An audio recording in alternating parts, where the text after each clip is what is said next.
Most people see the wheelchair. They don't see the father behind it.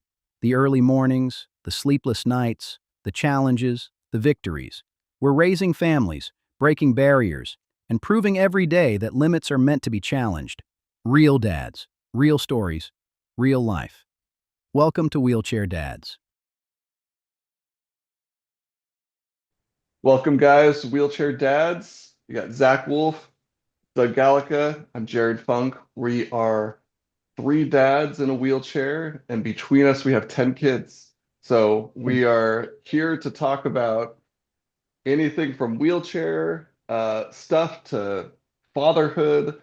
I think one of the main drivers for this podcast was finding a community, finding like-minded people, people who go through a similar experience. And I think at the end of the day, we're throwing this out there to maybe help someone else out there, or just people that are curious to listen and learn about a different lifestyle and different challenges.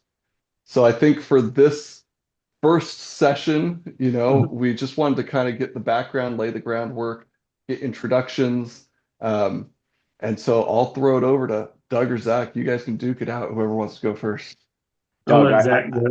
come on. All right, I can go. Okay, The good. so I'll just follow kind of Jared's outline here. So prior to my accident, which I didn't have much life before my accident because I was injured at 13, so it's hard to remember that long ago. But I was just a kid that enjoyed the outdoors. I don't remember being indoors ever. I was outdoors constantly hunting, fishing with cousins, friends, neighbors, everything. And everything changed really quick. Went out one Saturday for the first day of muzzleloader season and ended up injured in a freak hunting accident. A bullet ricocheted from a buddy Oh, that it was nothing to do with not being safe. It was just one of those things that would never happen in a million years again. Um, but that just changed life in an instant. But I grew up with an uncle that was a quadriplegic, a high level quadriplegic. So from day one, I kind of knew that life could have been a heck of a lot worse. And just being able to use my arms and hand function and everything is was huge. And I knew that even though it sucked being a paraplegic, I just grew up knowing how much worse it could have been. So that helped me in a way, I guess. And to transition kind of over into the dad part of things, of course, that was I was 13, so I had no thoughts of being a dad at that point. And and even later on in life, it wasn't one of those things that I had like I know some people have like that urge or like they just want and have to be a dad. Like they have that. I can't really say I had that, but I can't say I definitely wasn't against it. It just wasn't one of those things. And having a spinal cord injury just made that process a whole lot more difficult. And once after I got married and we started looking into it, it sounded like one of those things that was like, oh, just go have a surgery or do IVF and everything will be good. But it's not that easy, and it's. I mean, sometimes it just isn't possible, and it doesn't happen. But I mean, we were fortunate it did, but it took almost 5 years, um, two IVF cycles, one that didn't work at all, a miscarriage, um, and just multiple surgeries for myself as well. And it was a tough road. And we were fortunate enough though that when it did happen, it was one of those things that I just kind of hit me like I couldn't imagine life now not being a dad. It's just freaking awesome. Um, and I think everybody has to adapt to being a dad, regardless of injury or not. We just have it a heck of a lot harder.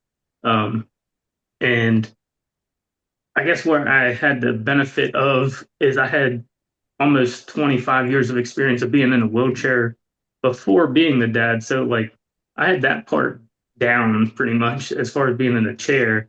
And I had the confidence enough in my ability to be able to do it. Um, but it was still scary. And it still comes with a lot of anxiety of the what ifs in the future when they're getting bigger, teaching them to ride a bike and teaching them to do stuff that I know I'm not going to be able to do in a normal way. But we just have to adapt, and it's going to be, we've been adapting our whole lives, those of us that have been injured for many years. And it's just one of those things that we have to continue to do. Um, but so right now, I'm fortunate enough to be a dad of two, uh, a 3-year-old son and 9-month-old daughter, which I don't know where 9 months have gone. I don't know where 3 years have gone. Dude, time Um, flies. Time flies. it's it's bizarre how fast it goes. But I'm just looking forward to a lot of things in the future of what's to come. And then just when you brought up this idea, it was just one of those things that I had in the back of my mind for a long time of doing something similar to, but nobody wants to sit and listen to one guy just speak. So it's kind of awesome to have three people because I couldn't. Although my wife would tell me that I could probably have a conversation with myself in the wall, it's easier to have somebody else talk to. It's funny you mentioned the teaching to ride a bike because I've had the same thought, like how am I going to do that? And anyway, I won't steal Oh, spotlight there, I but mean, yeah. yeah, but I mean that's pretty much my story in a nutshell. Try to keep it simple, especially now. Yeah. All right, No, Zach, you're no, up. and I'm sure everybody will hear a lot more about us as we get into this Mm, deeper. So I am from a small town in PA. I was injured when I was 19 years old in an automobile accident. We were camping for the 4th of July weekend and, just partying, having a good time, bunch of buddies. And I remember talking to my parents a couple hours before my accident. We weren't leaving.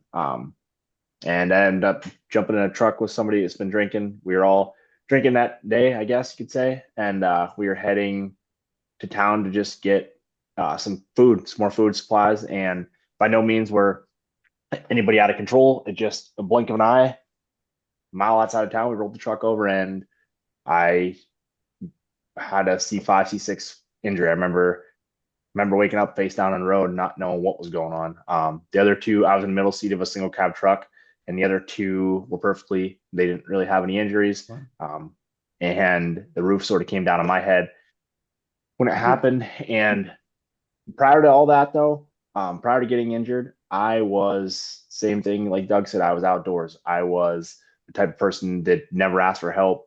I grew up wrestling throughout my whole elementary and high school career. Um, always liked working on vehicles and just where I live, uh, just to give an idea of how small the town is, we had one traffic light. So I lived by my whole family.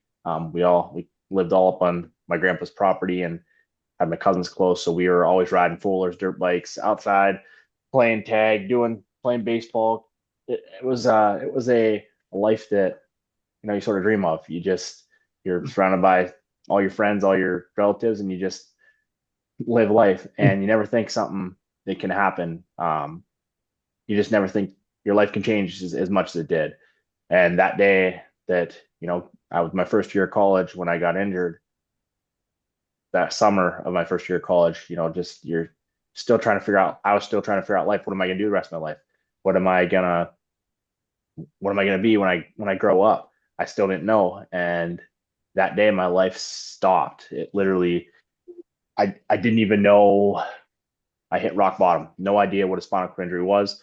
I personally thought when it first happened I was gonna be good to go in a couple weeks, but I was very wrong. When I got to the hospital, I got life flighted from my hometown to a trauma center, and they said I had a spinal cord injury. Still didn't know what that meant.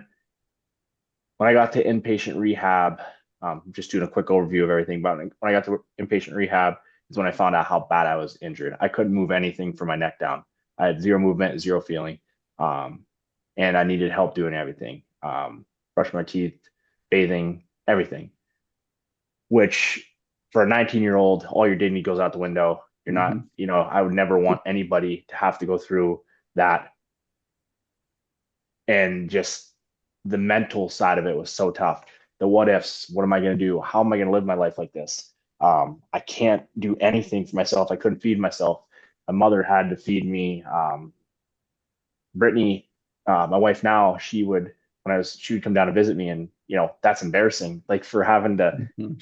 she would help me eat and stuff, and it was just it was something that you can't really put into words how devastating it was. But I knew I had to do something, and I had to become more independent. My background with wrestling taught me discipline, and discipline is what got me through to where I am today. I believe that whole background of wrestling. And I remember this is a key point in my recovery. I remember waking up and it was like 1:36 in the morning. I remember that. And it was on a Tuesday.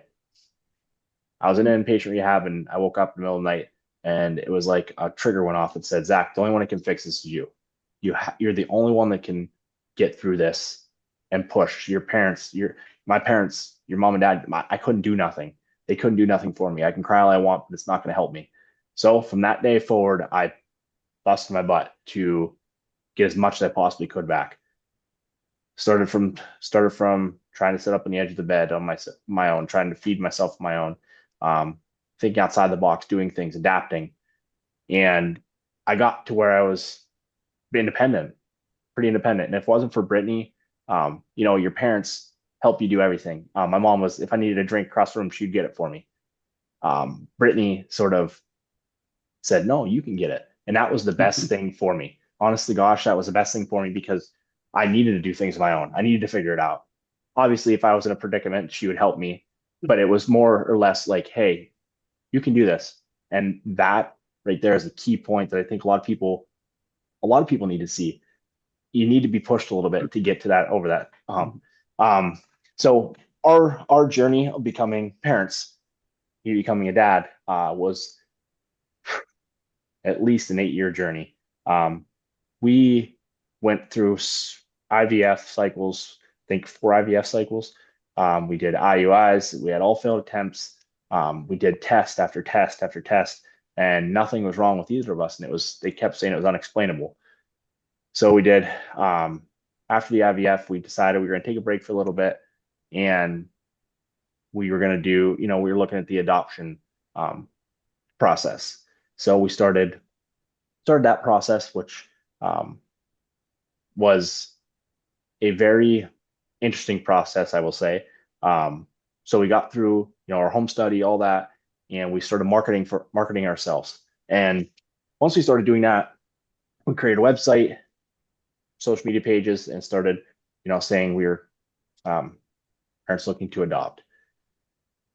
I was blown away by the amount of scams that we got. People would send us email after email of just different scams, and it was devastating because we're already at, we're hoping to become parents, and this is happening. We're getting scams, and as soon as we said anything about a lawyer, we never hear back again. So we were getting a lot of scams. Then we found out about embryo adoption, and embryo adoption in Knoxville, Tennessee. The NEDC is who we went through, and we're like, we're gonna we because this whole journey, like Doug, like you said, this whole journey is very difficult mentally, emotionally, and straining on your relationship when you're trying to go through all this because you're waiting for every month. You're like, oh, hopefully this works. Hopefully this works. Hopefully this works.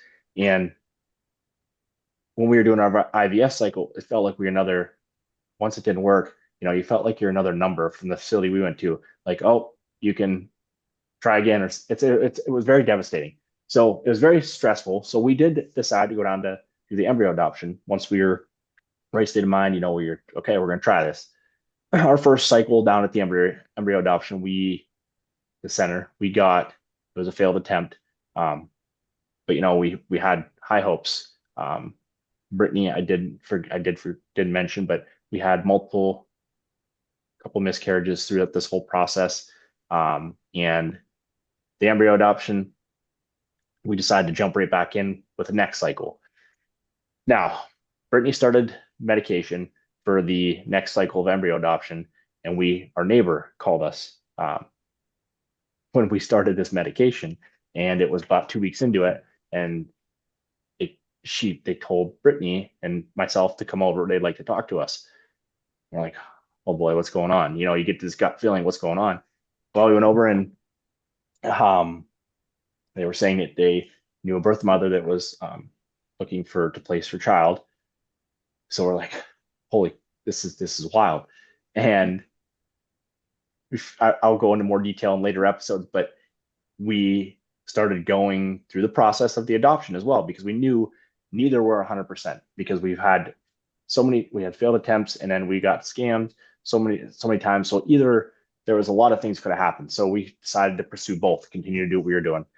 And we went to do, as we're going through all this, we're doing the paperwork and going through everything for the adoption, stress on top of stress. So the adoption is going very well.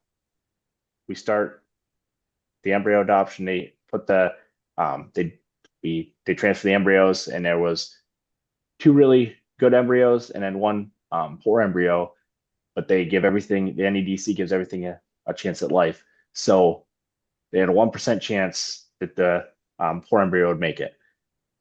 Well, we finalized the adoption. We found out we were having triplets, four babies, I should say. Right? Yeah, 4 babies. And we're like, whoa. And I'll never forget being in the ultrasound when the tech said, "Oh my gosh, there's 2. I see." And I'm like, "Oh, this is great." Me and Brittany are like, "This is great. Everything's going great." And she goes, "Oh my gosh, I see 3." I'm like, "Oh my." I almost fell in my wheelchair. Yeah, I know. It was quite wild. So, needless to say, everything, we are so blessed. We had 4 beautiful babies. Now Charlie is our oldest. She was born July 27th, and the triplets are born October 19th. So a couple months apart, and life is wild. We have 4 pretty much 3-year-olds now.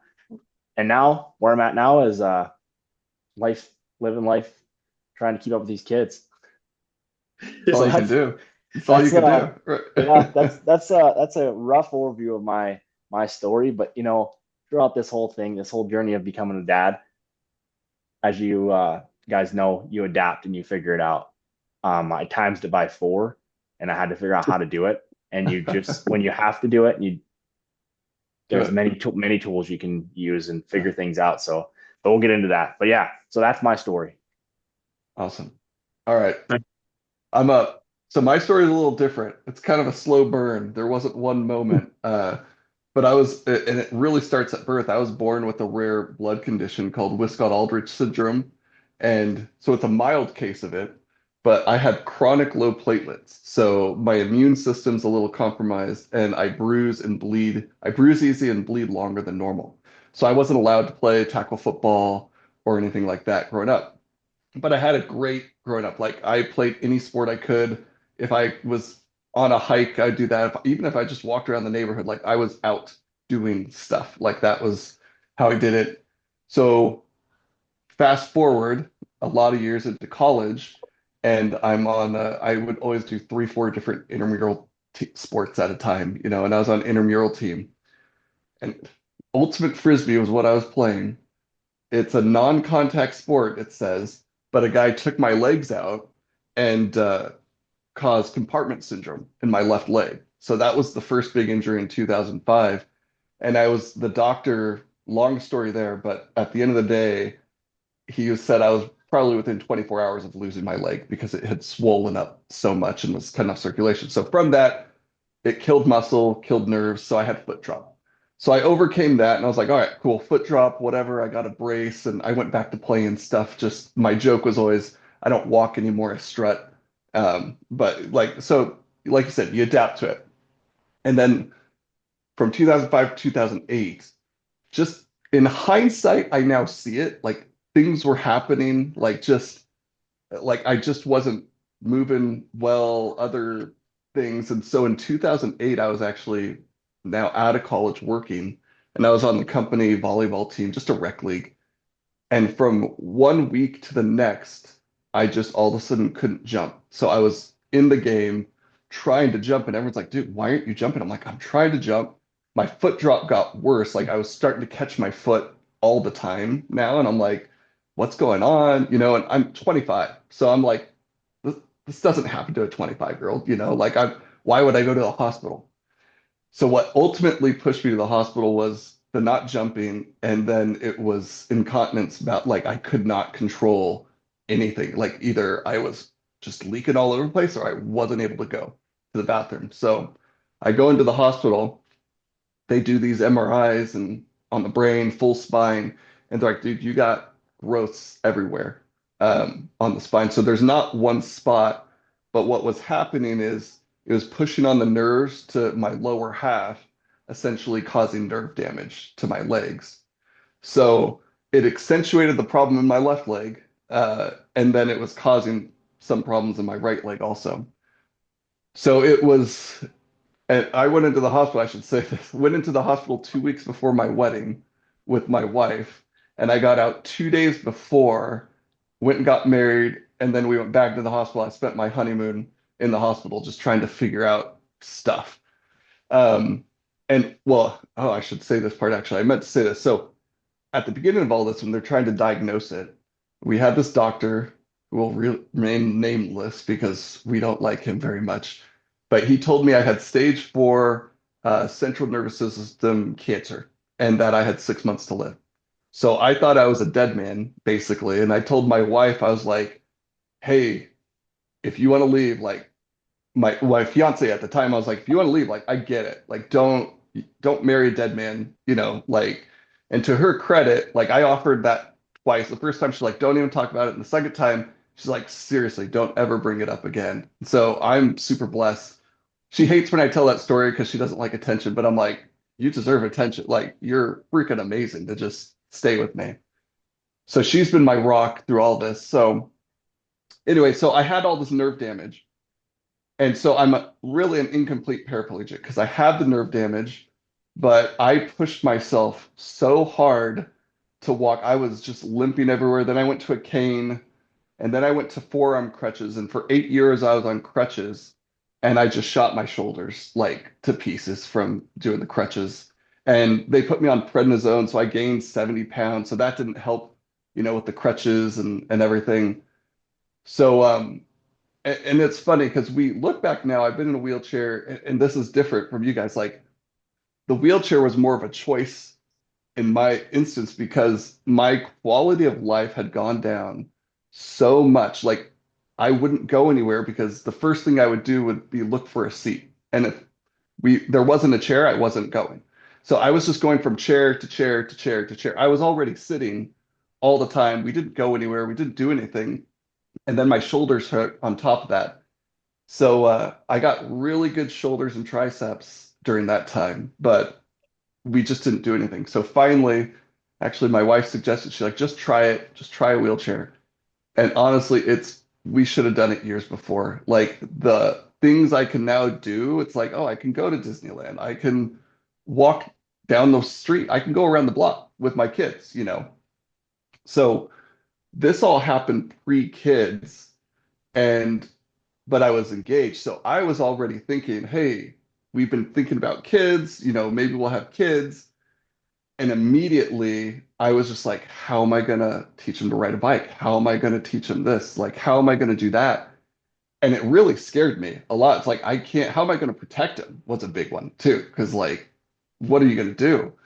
Um, and so it did. I had time to marinate on that, and I went through real highs and lows with everything, and that's a whole nother story. But um, ultimately, we had to do IVF with everything. I had to have a couple procedures.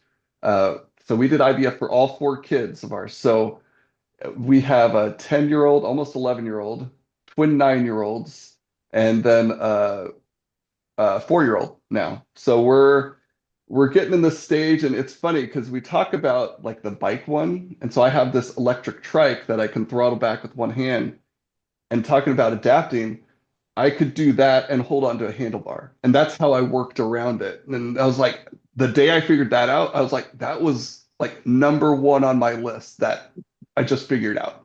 We could do that. So life's crazy, like you said, Zach and Doug. It's just it's full kids. That's all you got time for at this point. And I kind of joke once you got kids, it's like all your other hobbies almost go out the window because you don't have time for anything else. That's But I wouldn't trade it for the world. I mean, no, when they put that baby in your arms, it's just you're changed instantly. Like it's the best thing in the world, um, but it's the hardest thing in the world, I think. And then you throw Yeah. the wheelchair on top of it, and you're like, what do you do now? And you got to figure it out. you're so right about like everything you said. We all come from different stories, but it comes down to that. Like it's amazing, such an amazing feeling. And I don't know about you guys, but I just want to throw this in there real quick. With so like me and my wife, she's she's a trooper. We come up with a system and you work together, you work as a team. So like I can do this easy. So I'll do this, I'll do the bottles, I'll do this. So Right. then you know what I mean? So it works. It's so cool. Yeah. So cool. It's funny. I would be like, okay, we neither of us want diaper duty, but it's like I can do that, and you're pulling all this extra weight. So let me do a few extra diapers, and we'll call it even. But that's the best part. I think it sounds like you guys have great wives too. Like we should do a whole thing on them. Like they're Ooh, just amazing. Yeah, because It's my story was a lot different as far as like when you said about like placing the baby in her arms. Like Carrie almost died both times now after each oh kid. So like that's I, it was on me for the first month, but like well, she's fighting for her life. Like oh, just it yeah, that's a whole like the wives thing is a whole different definitely. like yeah. Yeah. level of pain and like emotion and everything that they went through to get to where they are. And it feel I don't know how you all feel, but it's not a sense of guilt, but it's like it's because of me that we had to do Right. like it's not a guarantee that it was Right. my problem, but it It's kind of 90, feels that it's way. 90%. It's Yeah, 90%. Yeah. No, yeah. It's like I agree with you. I agree. And I think you're right by saying it's sort of guilt because like went through so much mhm. and it is, yeah, that's tough. And then Yes. now Carrie jokes that it's like she went through all of that and they still both look like me. Yep, exactly. Well, it's funny about the guilt, and again, I'm sure we could just talk on this. Like, I still to this day, I mean, we're 18 years in to our marriage here, and I'm still just like, hey, I'm sorry, or hey, do you mind helping me? And she's like, you don't have to do that. Like, we're in it. Like, she knows I'm trying to do all that I can do, and but I know she gives extra, and I think that's the part that I'm still like, I feel bad about sometimes. Even the Um, simple stuff. right. I say the same thing. I say I'm sorry, and Brittany will say, "Would you like? It's fine. You stop. Just stop." Yeah, And then she almost gets exactly. annoyed. Yeah, it's but Man, y'all making me feel bad because now I gotta start saying sorry. I forgot. You guys were saying about how like Doug, you were saying how the kids look like you. So just real quick. So crazy thing with I did a overview of my whole story with the kids, but embryo adoption I'll get into farther. hmm But what was cool, what's wild to me is so Navy and Noah are biological siblings. So we got them from the Oh, same family. cool. Knox is from a separate donor. So Hmm. we have triplets, Oh, but interesting. two are biological siblings, and Knox is from a different donor. It's just crazy. I wanted to That's mention that. crazy. Yeah. Um, well, I guess we should for episode one, we can Yeah. Yeah. wrap it up a little bit, but like definitely we have topics and a Oh, lot to talk about. But I think at the end of the day, life's still good, even though it's difficult. And I think just kind of maybe final take here. My biggest excitement was just I've had the idea for a long time, but after I spoke with Zach probably months ago, individually, and then spoke with you, Jared, individually, it's like these guys are just cool, down to earth dads that are killing it from a chair, and that sense of relatability that we can relate with each other. Mhm. And even if it just helps one other dad or one other person or somebody that's newly injured that's thinking about becoming a dad and it's like, oh man, I can't do this now because of this. Dude, you can still go out here and be the cool dad in the chair. Like it's not the end of the world and you can still be a good dad. It's just about showing up and being there. Agreed. Agreed. You just said it. You just said it. Showing up. We show up. And that is the biggest thing, showing up. And this can help one other person, like you said. Or my biggest thing is to show people it's possible and what's possible, what we do.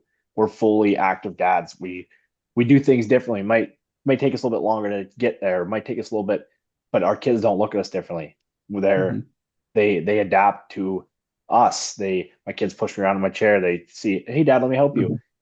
It's We're showing up, we're showing them what determination and never giving up can get you. Our kids are going to grow up stronger than anybody. Yeah. So that was my biggest thing is I'm so glad I could jump on when we got this talking about all this, doing this. That's why I didn't want to wait. This is something that needs to get out and help people that see that yes, you can be a full dad living the life. Might be a little bit harder, but we can do it. If and it gives others hope that you can Mhm. still do this. That's my biggest thing. Agreed. Yeah, and I think for me is well, I agree with what you guys said first off, but there's the community aspect of it. We've touched on this. Like I was like a ghost on social media, and then I'm just like, I don't know another guy in a wheelchair. And then we start this account just recently, and Mhm. it's just like, oh, there's other guys. So having that community, and again, maybe pulling in other dads that have that community, other Yeah. people, like Yeah. it's already boosted me and like giving me that energy that like, okay, Mhm. cool, let's keep going. There's strength in numbers. So Oh, that's yeah. one of my biggest things, I my love biggest it. takeaway. I love it. Yeah. All right. Leave us off. I'm on Instagram at Doug Galika and Facebook, my Doug Galika or Wheelchair Living. I have a separate page there. All right, Zach. I'm ZWolf01 on Instagram and just ZACWOLFE on Facebook. And then ZWolf01 on YouTube as well. All right, and we're Fantastic Funks on Facebook and Instagram. Uh, more of a family thing. I don't know if we'll keep that name. We're new to it, but I like it. It's fun. Mm. That's Um, awesome. anyway, all Oh, right, guys. Well, it's been awesome chatting with you. Looking forward to the next one already. me too. Absolutely.